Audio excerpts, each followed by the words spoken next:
Hello mga ka-wire, nandito na po tayo ngayon sa bagong project namin ngayon ni Papa.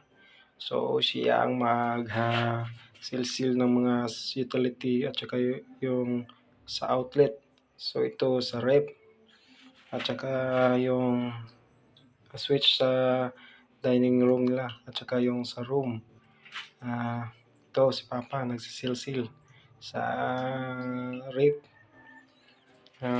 outlet ng rep mga ka-wire.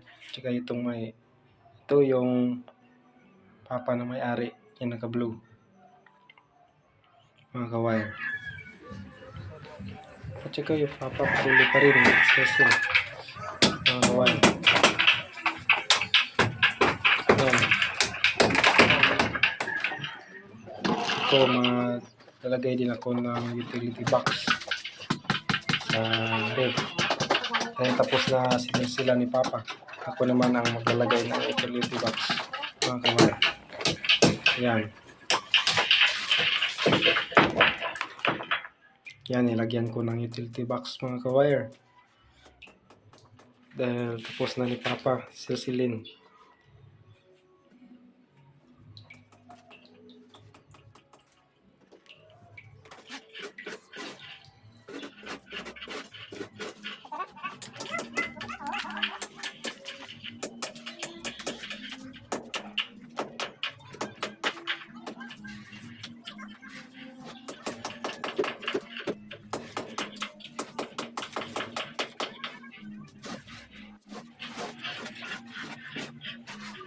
Ayan mga ka-wire, tapos na po namin nilagyan ng mga utility box ni Papa.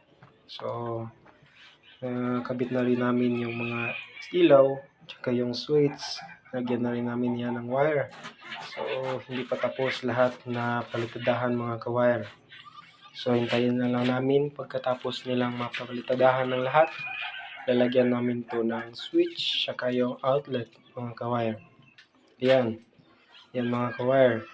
Malapit na matapos mga ka-wire. Dito sa labas may isang ilaw, sa loob may isa din, sa kwarto is tig isa din.